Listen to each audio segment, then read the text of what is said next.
Much. Hello, everybody. My name is Brian Spoor. I am the VP of Customer Success at TalentNet. I'm very excited to be moderating today with two women that I have the privilege of working with on a regular basis to talk about the best practices in marketing for talent attraction. So I'll start off by introducing Christina Esposito. She's the Associate Director of Marketing for Tundra Technical Solutions. Christina started in 2018 with Tundra as a technical recruiter, hiring niche contingent roles. After starting there, she moved into a role of social media marketer and now leads the digital innovation department at Tundra. She is responsible for strategizing creative ways for recruiters and curators to leverage their digital brand to attract top talent. One of the key impacts Christina has had over the last year is increasing the click to apply rate on Tundra jobs by over 65%. So if you want to talk engaging talent digitally, we have the right person to discuss it. And next up, Rachel Evans, who is the VP of Marketing at TalentNet. Rachel's responsible for global oversight of TalentNet's brand, product marketing, digital communications, event strategy, public relations, and channel marketing.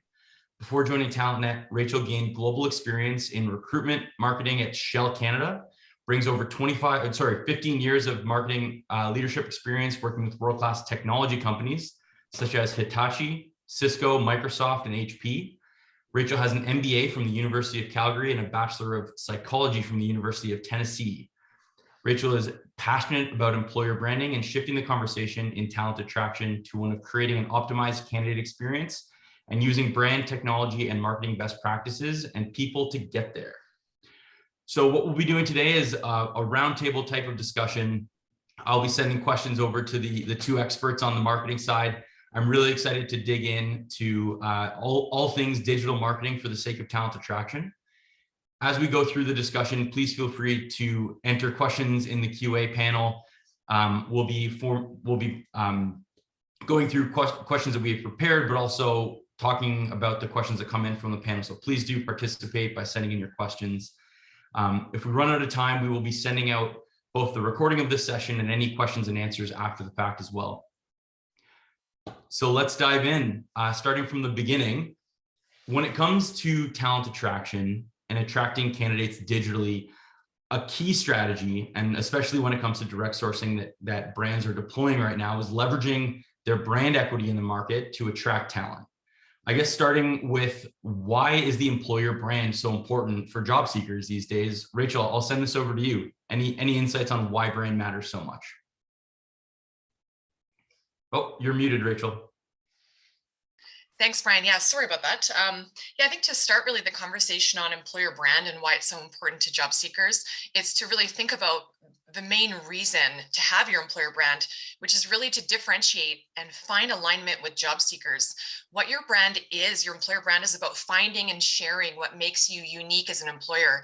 This is really important to job seekers, especially in today's workforce, simply because job seekers today are often faced with the question of who to choose. That using employer branding is good and is helpful for job seekers because it helps them find the right job and the right company specifically for them. This not only also can enhance the candidate experience because you're much more likely to end up with employees who are a good fit culturally with very similar values. This, of course, is good for job seekers because it will increase productivity, their happiness on the job, and it probably will also increase word of mouth referrals for future employees. Word of mouth, of course, is generally not the most, it is a very cost-effective channel and effective because your existing employees know your business and generally know who would be a really great fit for your organization. However, in my experience, it's often an overlooked opportunity. Awesome. Obviously, people engaging with brands in the market for products, buying products, interested in who they're working with and what they're doing, and in terms of how they interact on a daily basis with the things in their daily life. So from Christina, from your perspective, branding and a company's brand related to people that want to work there, how do those two things link up? Yeah, so the first thing is, it is a hot market right now for candidates. like Rachel said, they have selection, they have opportunities to go wherever they choose to take their skills. And especially now that, Gen Z and millennials are entering these high profile roles, these technical roles, they, amongst any other generation, are probably the most focused on culture and brand and how do you present yourself? And which is why, Tundra in particular, I wanted to make sure that Tundra's brand as a staffing company and also as a platform was personable, right? We kind of showcase our brand as like a person rather than just a brand. And I think that's personalization can really help you attract the right people that you want to retain to your brand. Awesome. I want to shift into the theory behind marketing an employer for a second. EVP, Rachel, EVP, can you define that for us and explain why it's so important? Oh, For sure. Thanks, Brian. Yeah, as part of your employer brand, so you think about your employer brand being really everything, every interaction, every engagement that you may have out in the marketplace and within your internal stakeholders, your employees. So, that's your brand identity, that's the language you're using, the tone, even as far as the communication channels that you're using. So all of those components make up your employer brand really at the highest level. Now, a component or a piece of that puzzle, and a very critical one, is your EVP, so your employer value proposition. So this component, it's much like how companies develop value propositions for their products and services. In my experience, I found it often very helpful to think about a career opportunity itself as a product and job candidates as consumers of that product. So if we kind of think about it with that lens, we can start to really see that the reasons that we as consumers of products and services, we decide to choose a particular brand or a specific product is because we perceive there's differentiated value in that one product or brand over competitive offerings.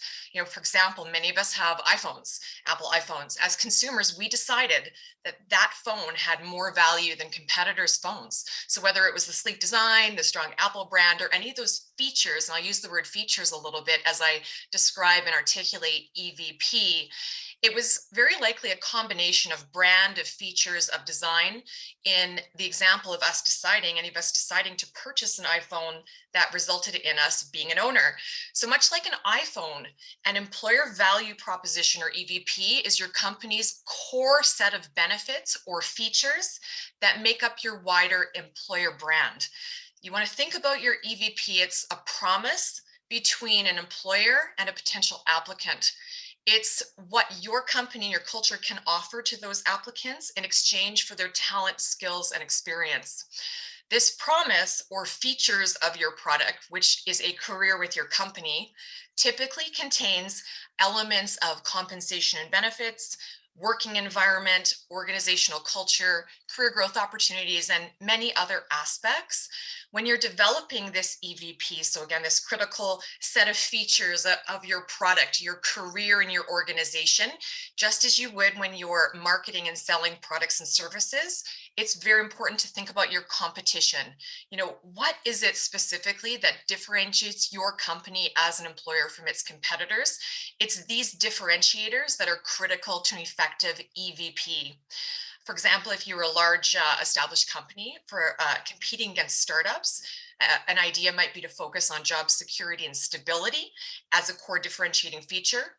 If your company offered flexible working arrangements or extended benefits like sabbatical leaves or maternity and paternity top-ups, those could also be communicated within your employer value proposition.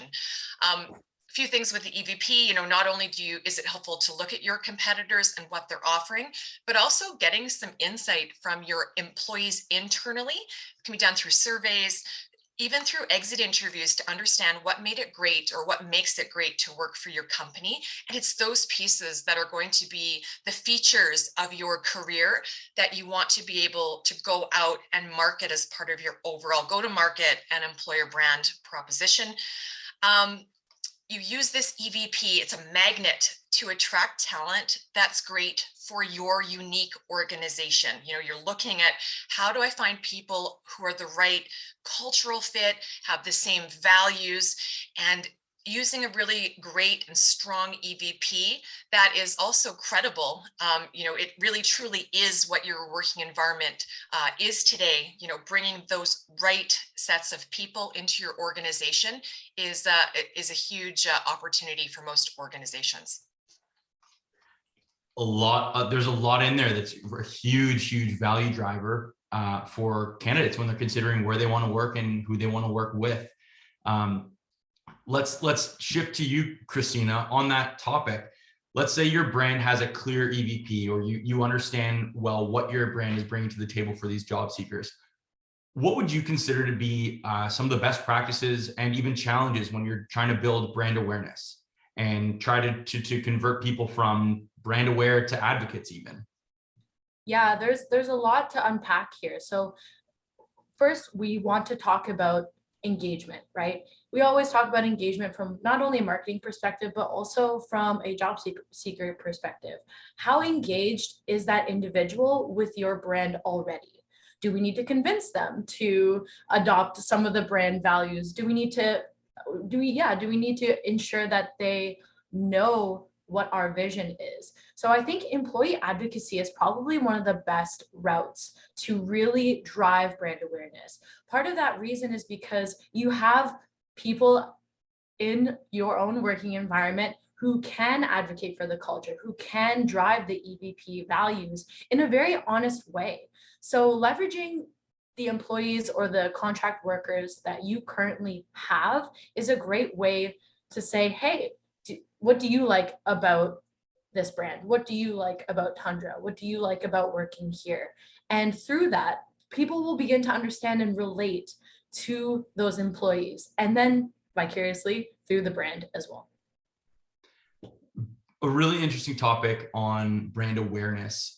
If you have that clearly defined, Rachel, if you know what your company's EVP is, do you have any strategies on creating that awareness through experience?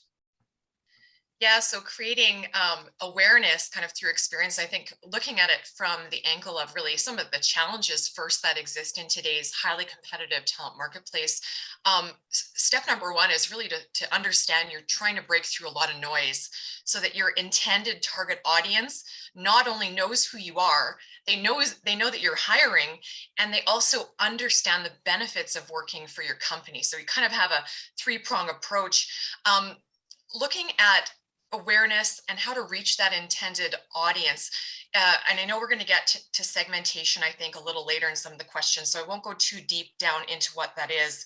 However, looking at how do you raise awareness, how do you connect with the intended recipients of your messaging, really important to think about where those people live today. I like to say, where are the eyeballs? So really determining, whether it's digitally, it's in person, you have opportunities both on and offline to find those eyeballs. Where are the people you're trying and hoping to connect with? So to raise brand awareness, you can take just spread it out to the entire market approach, not as cost effective and certainly just not as effective. But step number one is often understanding where your target audience members live or their eyeballs are. So if they're on Reddit, for instance, could you be putting some sorts of communications or engagement pieces on Reddit as one example? And I know we'll get to segmentation, so don't want to get too deep into that, but that's probably one, definitely one of the suggestions that I have around getting through brand awareness. Well, I think it's perfect timing then to talk about target audience and segmentation. If you have a broad audience that are all relevant, we're talking about converting people into candidates, into either contractors or employees. How do you approach differentiating your audience in ways that you're going to be able to engage them? Christina, why don't I throw that one over to you? Yeah, so in marketing, we talk about segmentation as looking at demographics, looking at psychographics, what are their behaviors, how do we kind of tap into those elements.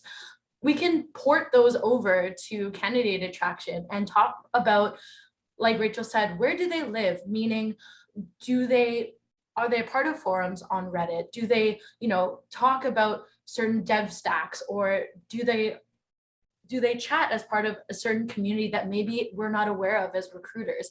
We all know the Monsters and the LinkedIns of the world, but a lot of the time, these high quality candidates are not on LinkedIn anymore, right? They're either through word of mouth and through networking on other alternative platforms.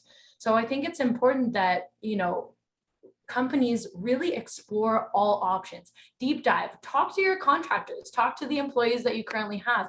Hey, where do you hang out online, or where do you hang out, for networking events? And those are where you're going to find the best candidates. I'm going to throw you both a curveball here.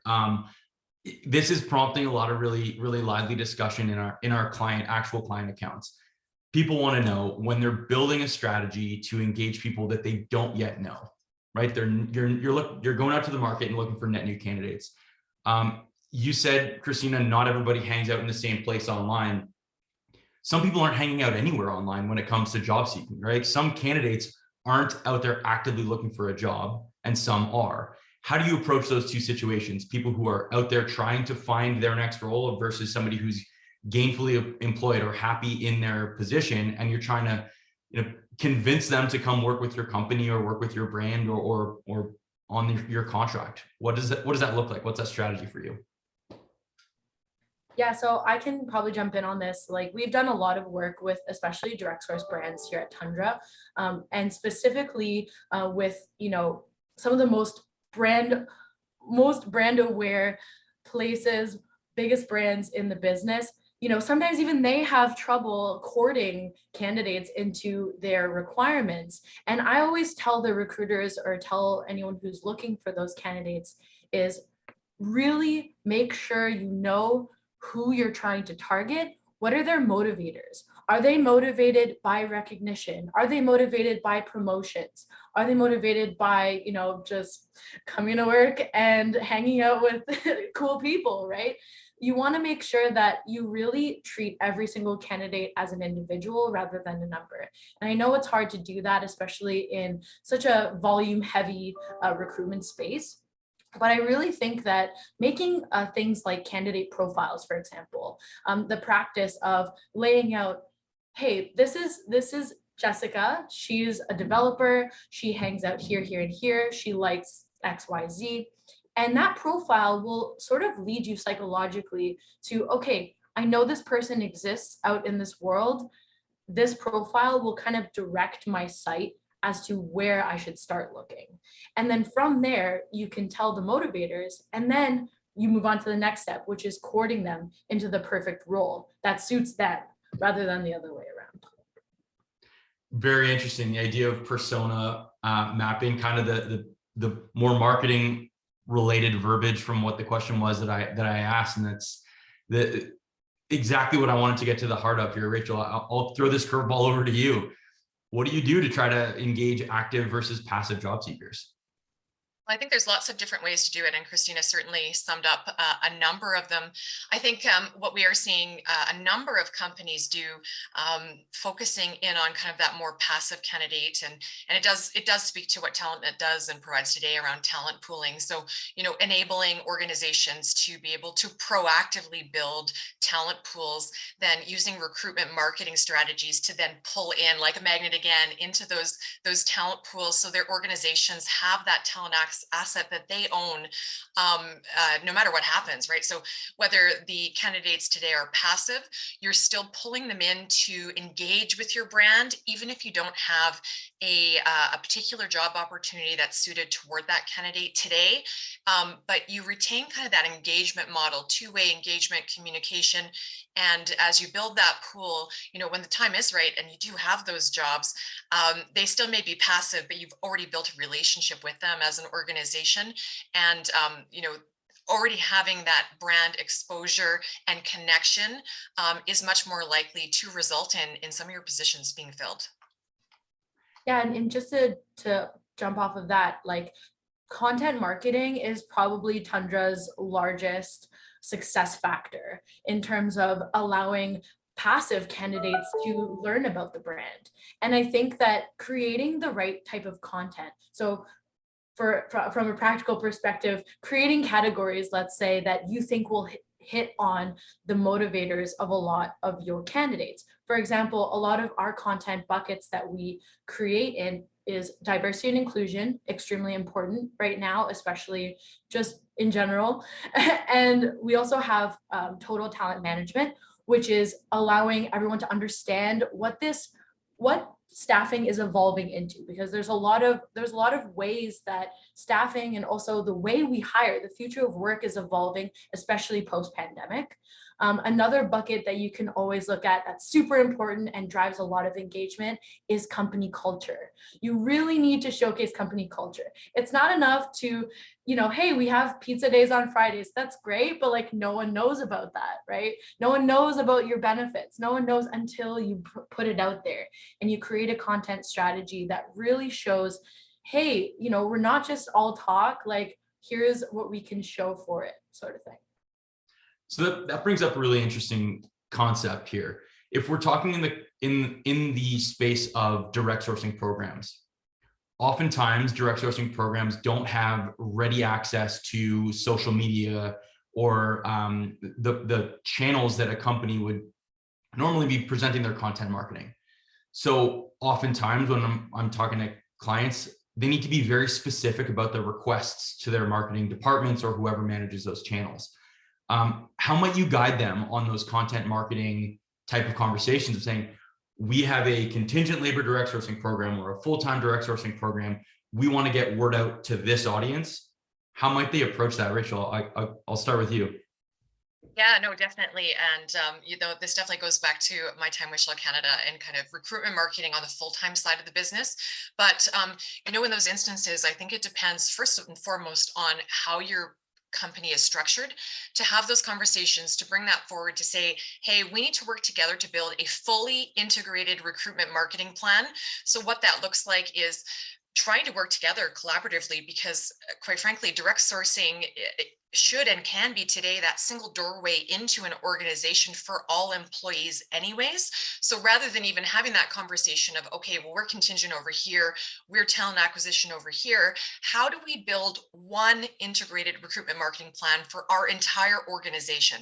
Now, this is critical because you're then also saying the same things. Your EVP is getting articulated both on the contingent side and the full-time side, and your employer brand is consistent. What I do see, and an opportunity I think for improvement for some organizations, is using your brand, your employer brand, to build trust. People really like and trust consistency. So if they're seeing different messages, or at times, there is having sometimes third parties doing some of the recruitment capability, but not having that integrated messaging, the look and feel, your brand identity, it's being diluted, you lose a bit of trust. It's a proven fact. And I think that making sure that when you've developed your integrated recruitment marketing plan to support, whether it's your direct sourcing program or just any of your talent acquisition, really staying focused then when you're executing that recruitment marketing plan to use what we call in marketing omni-channel strategy. So omni-channel meaning you're going to create and provide the same experience for your job candidates, no matter where they are, no matter if you're at a career fair, no matter if a recruiter is emailing a candidate, no matter if it's on your careers website. That look and feel should be the same experience for candidates. Again, that will build that trust. And a really good example of how to use your brand. If you don't do this and you have sort of different interaction points, you have your brand being used differently. Sometimes you're not sure if it's the company that's hiring you or the third-party recruitment firm. That can create cognitive dissonance, it's called, in job candidates, and really reduce brand trust. So again, consistency is really key around that piece. That's super relevant for Christina and Tundra, being that third party representing the brands from a direct sourcing point of view. What do you do when you're working with your clients on getting their message into the market? How are you asking for that space in their marketing strategy? Yeah, that's a great question. And it's actually something we've been tackling and working with and trying to evolve since the space is so new.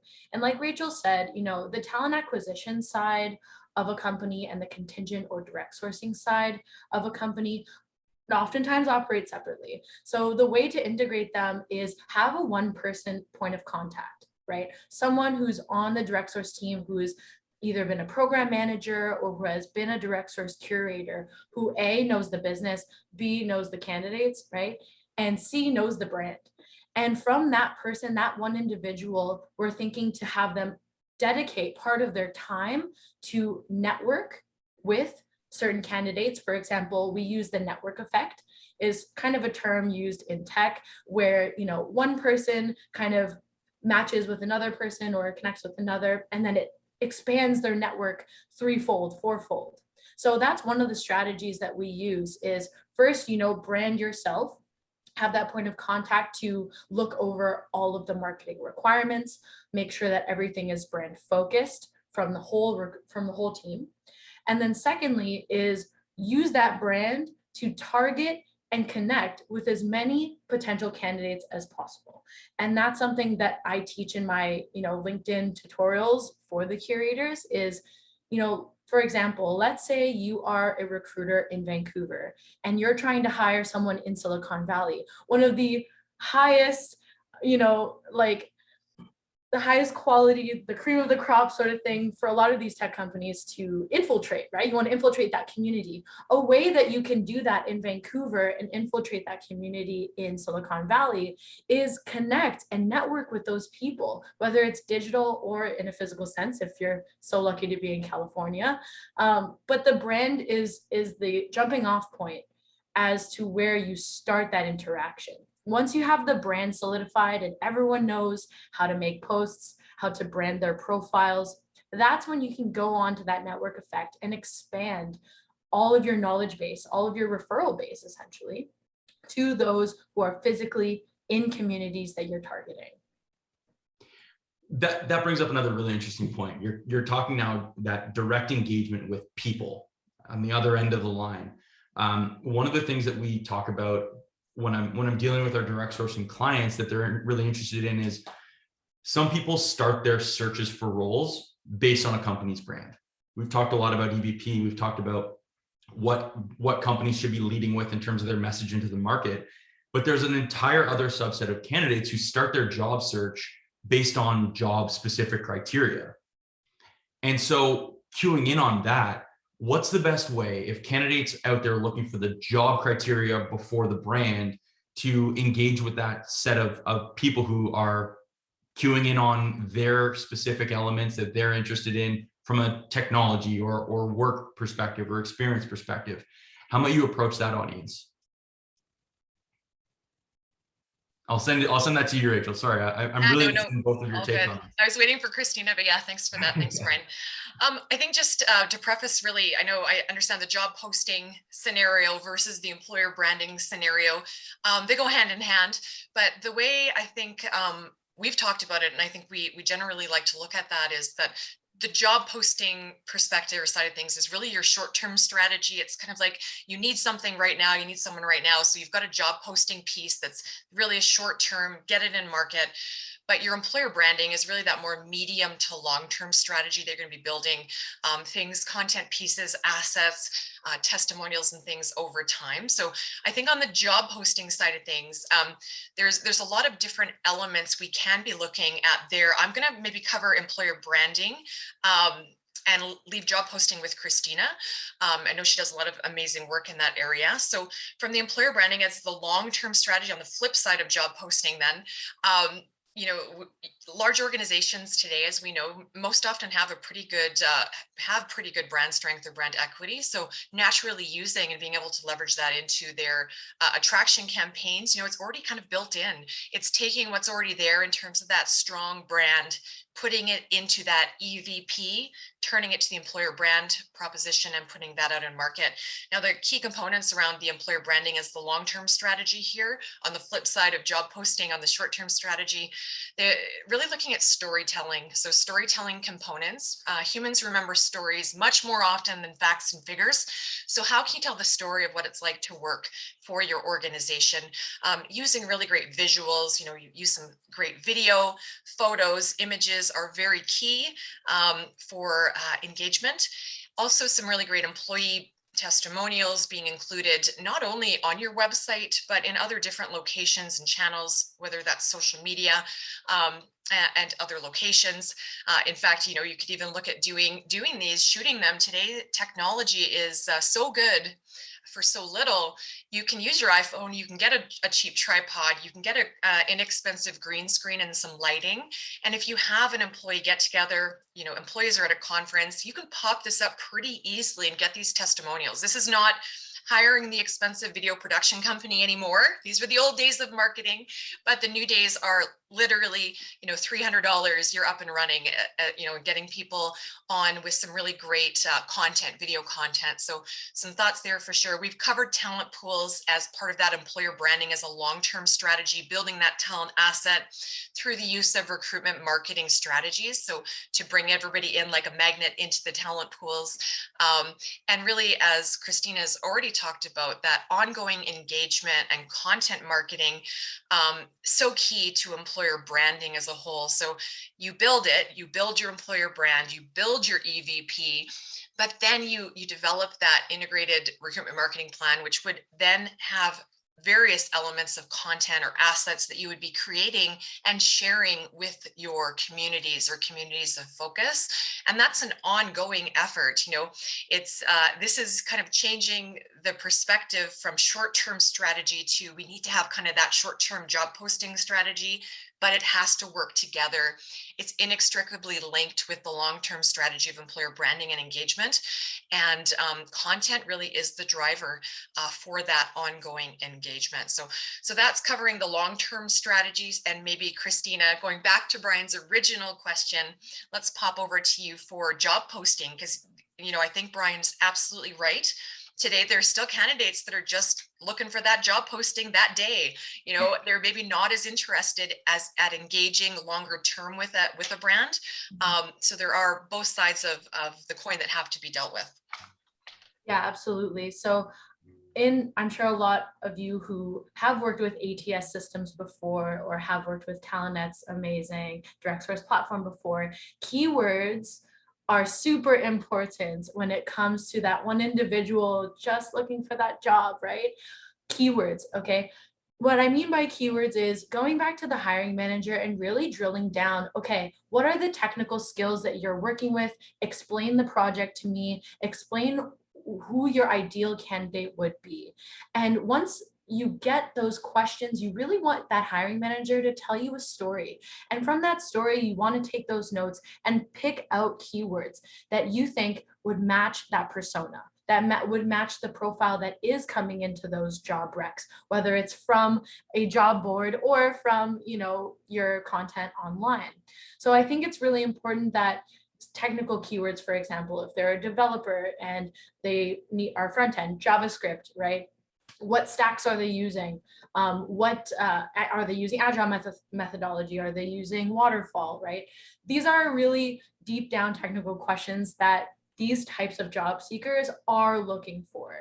And then secondary to that, sometimes they still are looking to join a brand that welcomes them and also that is personable. So we shouldn't discount that fact as oh, they're just here for the job posting, because it does sweeten the deal a little bit when you have a really good employer brand already. So what Rachel was talking about with those testimonials and maybe some personalized content or creating content toolkits, for example. We've had a lot of success with creating templates for recruiters to say, hey, so you're working on this engineering role.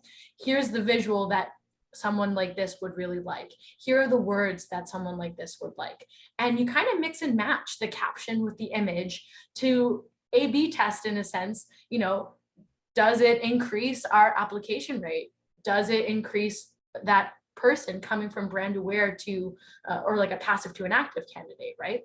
Like we were talking. So I hope that answers the question. Yeah, it sounds like there's this circular reference between brand and job and brand that is so important in every initiative.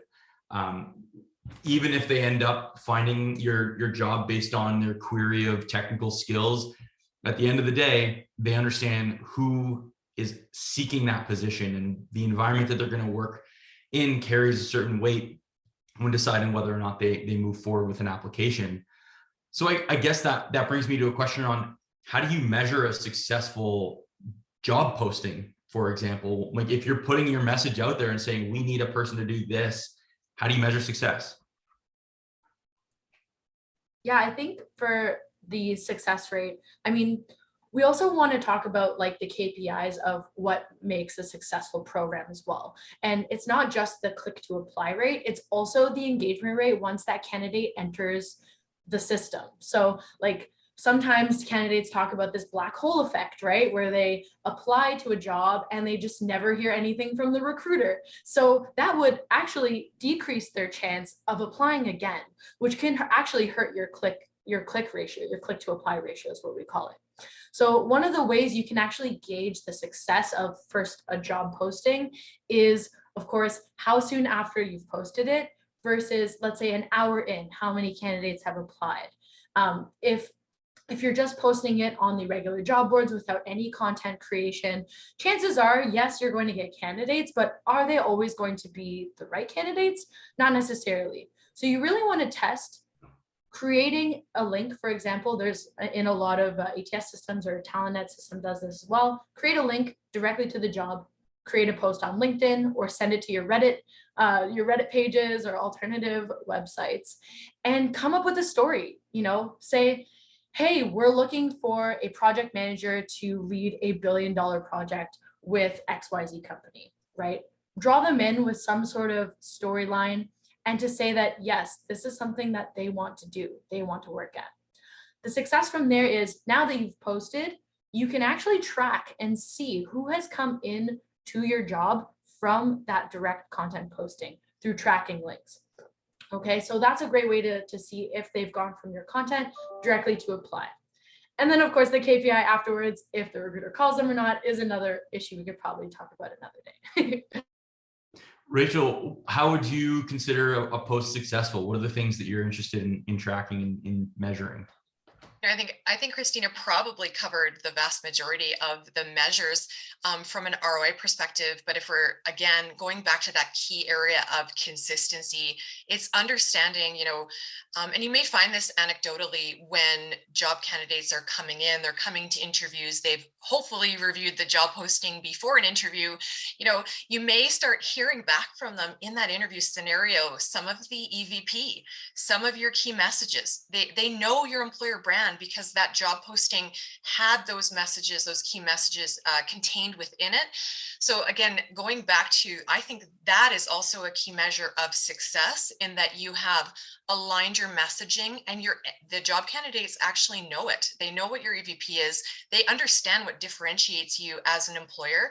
And, oftentimes you'll even see them with that excitement, right? Hey, I really feel like this is a great place for me to work. This company seems to align with my values, my personal interests, my career goals. And you can use the job posting as one tactic to extend your employer branding into the marketplace. What would you say from that point of view? You've posted a job, you've got it out there into the market. What kind of follow-up from Christina, you mentioned this, right? Like who ends up contacting them? How does that follow-up link into the marketing strategy? Rachel, what's your thoughts on, call it like coming full circle on engaging those candidates? What is there to do next? Yeah, definitely. And, going back to the topic of the webinar, it's kind of leveraging marketing best practices for talent attraction. For many years in marketing, very key area has been the personalization of virtually everything that we do in communication. So taking kind of the learnings there, translating those over into talent acquisition, into the job posting flow, the communication outreach that occurs.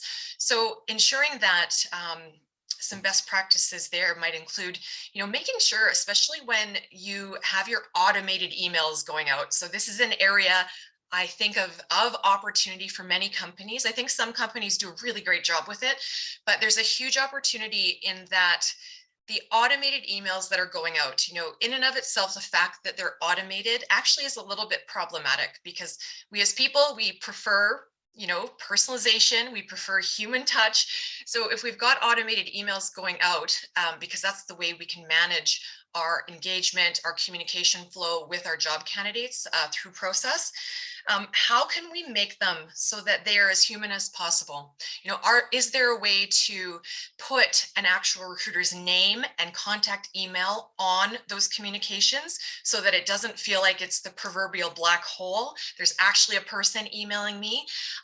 Is there a way to put their photo on it? I mean, that's kind of one step further. Let's personalize these communications and make it feel at least like there's a real person on the end of this, and they're communicating with me versus just, okay, here's one of 1,000 people who just got this same email. So looking at personalization and really customization of messages, and humanization. So in our communications, how do we do that? And consistently challenging ourselves in any outreach, any method, to our websites. Another great example. In fact, we're just redesigning the TalentNet website, and putting the chat bot at the very bottom, we've decided to put a person's face, one of our actual employees. So we've got an actual face of a person who works at TalentNet, who will be not really our chat bot. And we will initially have a couple of quick questions that, yes, they are automated, but you will actually get a live person within business hours, of course. But it's just thinking of ways that you can engage differently and in a more human way. And I think those are some key differentiators and marketing best practices that can be leveraged over into talent attraction. That segues nicely into a question from the crowd here. The idea of there being people on both sides of all of these interactions. So the question is around, is there value in connecting with people on more informal channels? If we think of LinkedIn as somewhere that's purpose-built for connecting in a professional setting, then you think of Facebook and Instagram as more informal. What are your thoughts, Christina, on engaging with people in those places that are less formal, and how might you approach that if that is something you wanted to go down the path of doing? Yeah, absolutely. So in my recruiter training for all the new recruits, I actually go through this about social engagement and where are the alternative places that you can find candidates. The thing is, in this industry, things go very quickly. Things are automated. We want the place where there's most people so we can get that volume to fill the role. But the thing is, with this type of strategy, going with Facebook or Instagram or even Reddit, it is even more personalized strategy. So that means you really need to do your digging in order for you to understand how to reach out to that candidate, because it is very informal in a way and can kind of seem like creepy in a way. But to be honest, like recruiters, that's our job. Like, we're professional creeps, like, let's be honest. So you want to dive deep and really check out a person. If they are on LinkedIn, maybe cross-reference the profile from Facebook to LinkedIn, or see if they're in your system already, because sometimes that happens as well. But I think, off of what Rachel was saying, personalizing the note, directly reaching out, or creating content on Facebook groups, I know has done really well for a lot of our recruiters. A general posting saying, hey, I know you guys are welders, for example. You have this and this and this skill. We're looking for someone to come on and work for us at this location. If you do your targeting correctly and you find that correct group, that message will probably give you a lot of referrals, right?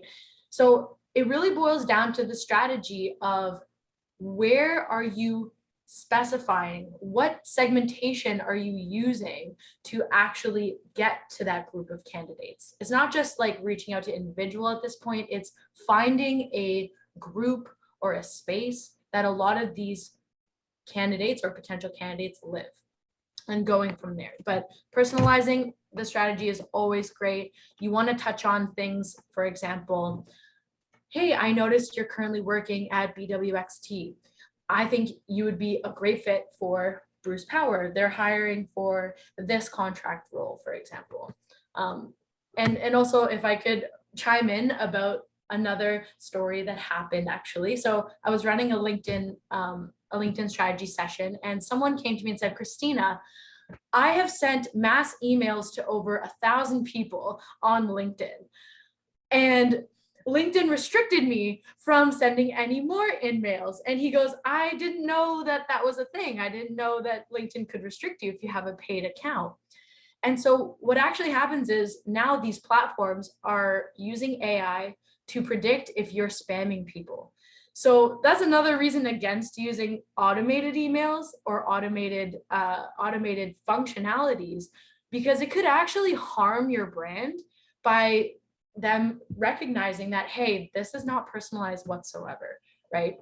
My advice is, if you can find out something about that candidate specifically, their job title or where they've currently worked, and put that into the automated message or somehow embed that into what you're sending, that makes all the difference, because they know that no automated system could potentially see where they're working or see what their title is. So that's my advice. We've talked about a lot of things today. The last one was about Facebook and Instagram. We brought up Reddit. I don't know that there's ever been a time that the workforce, the relevant population for the workforce, has had such drastic differences in terms of what they're interested in, how they want to be engaged, from the aging population in the workforce to the youngest joining workforce. One of the questions from the crowd here is, are there specific examples of persona which will resonate with Gen Z and millennial talent? I think really keying in on some of the newer ways that we're engaging with people, that personalization, those alternative channels. Rachel, what are your thoughts on building a persona for the newest talent in the market? Yeah, definitely. So it sounds like from that question, the segmentation is being done by age group. So yeah, demographic, but age specifically. So kind of taking it down to a pretty granular level. Looking at a segment like that and with granularity, it's really starting to understand where are the eyeballs? Like, where do people in that segment live? Where do they like to spend their time? And that's where you want to try to intercept them. So today, my son, he's not quite into that age range yet, but he's on Snapchat, he's on a bunch of these locations. So certainly understanding with that target audience, and you do the best you can. We know segmentation is taking everyone and trying to lump them into one person or one face of that particular segment group. The way we actually do persona development in marketing, when we're doing our content marketing strategies, I'll use Brian, I'll pick on Brian. So if Brian is a VP of customer success, maybe I'm trying to sell some software that would be really helpful for Brian. But Brian, in fact, I take his photo, and my segmentation would be that Brian's photo is there. I would draft everything specifically about Brian: age, marital status, where does he like to go? What does he like to read? What does he like to do in his free time? And you kind of post that behind your computer as you're writing content, because then you're writing content specific to Brian, and it makes it much more impactful. So although Brian is representative in that example of a much larger segment, I think that's a great strategy also to use for the audience question. Thinking about this generic group of people, it's much more effective when you can, create your Brian, if you will, to represent that group, figure out where Brian is, where is he going, and then again, intercept. Being careful with intercept. We don't want to do like the old days of pop-up ads and that sort of thing. That's interception marketing, and people don't like that. So when I mean intercept, it's more, find them where they are. Is there a professional association that's related to their profession? How can you get on there in sort of a more of a passive or putting your brand out there sort of way? So there's some ideas from me on kind of how to tackle that piece with that particular segment. So another really interesting question that came from the crowd about that is, if we rewind, we were talking about active versus passive candidates. And the question frames up the fact that passive candidate sourcing is often a longer term strategy as well. Are there stages in that engagement with a candidate who may be a passive candidate that, from the initial contact, what message should go out from an initial standpoint? Then when we're talking about educating them about the brand or about a role, what are those things that should be considered in those stages of engagement from a recruitment marketing standpoint? Christina, why don't I throw that one over to you? Yeah, so I also want to give you a stat that's really interesting. I looked up last night. So Tundra, as I'm sure you guys have known, has grown exponentially in the past 3 years through our content marketing strategy. And it showed us that because said people were now engaging with this brand, with the content that we were posting, etc., the acceptance of in-mails for those who were engaged with our brand already, first of all, shot up by at least 100%. But the percentage of how often they accepted those in-mails from our recruiters who already followed the brand were at 106, sorry, 1,600%. 1,600% increase from last year, just on those people who are going from brand engaged to engaging with our recruiters. Over 1,600 people more than last year, 1,600,000 more than last year actually accepted our emails. So that's crazy to see that there's an increase like that in a space where talent is so hard to come by. It really makes the case for developing your brand. As for passive candidates, I think someone who is not engaged with your brand, who doesn't necessarily know who Tundra is or who a direct source program is doing, what you can do is ensure that they have all of their motivators met as a job seeker themselves. So you can take them outside of that brand awareness stage and say, okay, let's look at them as a person, as that persona, right? Who maybe doesn't have anything to do with our brand. From there, boil down what you think their motivators are again. Continue on that persona. Do they fit in a certain category? Do we intersect them at a place where maybe they can be moved to brand engaged, right? Any interaction that a recruiter is doing will eventually, hopefully, move them from passive to active automatically. So it really boils down to the recruiter at that stage, ensuring that they know what the brand is about, they know how to communicate. So I've got another really interesting question that kind of I'd like to layer on here. The question is, any best practices to communicate DE&I values of a company when engaging with a potential job candidate? So if we think about DE&I as a content area, super important these days, what are the things that we should be considering when you're trying to communicate? If your opportunity is a job posting, to communicate things about your company and your brand to a job seeker, and how I kind of want to frame this up is there value or risk in linking out to other content areas from a job posting, which may remove the candidate from that workflow, right? Because ultimately we're looking to convert candidates into applicants. Is it better to have content right on the posting? Is it better to have linked out opportunities where you can have a robust page for them to view certain content areas if they're interested in it? Rachel, how might you approach providing more than just job specific information on a job posting? From a DE&I perspective, I understand the question is, this again goes back and centers right back to the EVP. So if your company, does have that commitment and really does put their words into action around DE&I, that would be part of your employer value proposition, because that's going to be a core differentiating feature for your organization. So with that, once you've developed your EVP, it then becomes communicated, right? So you would, in theory, then have and see it embedded in a job posting. You would have and see those messages on your website. You would see and have and promote those messages through your social media channels and all other communication channels. Again, for that true omni-channel experience, we're saying the same things. It looks and feels the same when we engage with that employer brand, no matter where I am as a job candidate.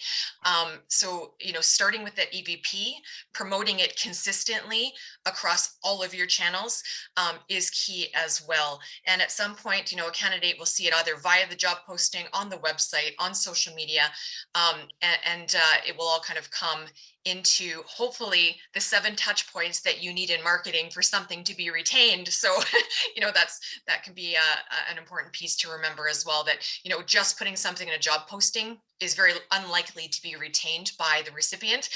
They have to see it and hear it and kind of touch it in a few different locations. And we use the number 7 in marketing. It's those 7 touch points before that information is truly retained.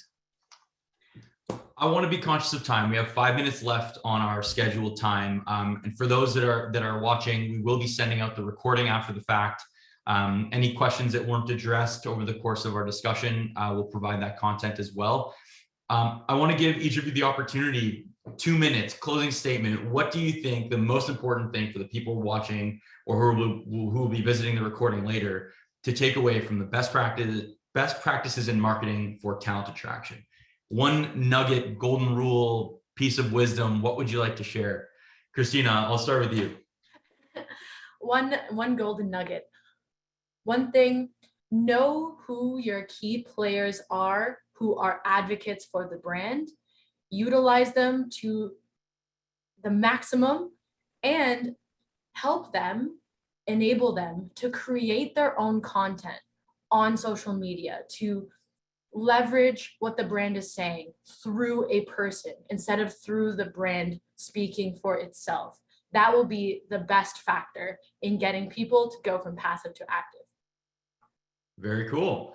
The concept of the influencer, very relevant in today's day and age. It really is, and it's so effective. Like, yeah, I think for me personally resonates. Somebody who I know or trust or recognize, I value their word. Certainly an important factor in any decision. Rachel, over to you. What's your closing one big idea and golden nugget, piece of wisdom? What would you say you want everybody to leave here with? Hey, I loved what Christina had to say about that brand ambassador piece. That is so key. And I think it's just a huge overlooked opportunity, I think, for so many organizations. I just wanted to chime in on that. We didn't necessarily cover this one nugget, but I kind of want, I think, to leave with the audience members, but it's ingrained into everything we did talk about today, especially as it relates to employer brand, and that is authenticity. So being authentically who you are as an organization, as an employer. I definitely have come across and seen before, companies that maybe say A, B, C, D, and E as part of their employer value proposition. However, when it comes time to kind of move into that scenario, you realize that's not really the situation. So in marketing, that term is called bait and switch. We want to be very careful of that. It's actually illegal in Canada on the advertising side. So, but to stay authentic, if you're putting out exactly what it is that are the true core differentiators, your messaging is truly who you are as an organization, candidates will feel that authenticity. It will come off the page. It will, come through in your recruiters. And I think that's the piece that lends itself to more humanization as well of the candidate experience, which, I think using some of these marketing best practices from today's webinar can certainly help to enhance that overall candidate experience. Awesome. Authenticity, leaving with that, I think is critical. All of the things that we've said today, if they're not authentic, they won't create the desired effect long term. With that, I'll leave it there for the day. Thank you both, Rachel and Christina, for all of your awesome wisdom and knowledge on the topic of marketing for talent attraction. I know I certainly got a lot out of today's session. Everybody who's watching, I hope you did as well. Again, we'll send out the recording after the fact. And if you have any questions, don't hesitate to send them in. And we look forward to engaging with everybody. Thanks, everyone. Thanks. Add us on LinkedIn. Take care. Bye.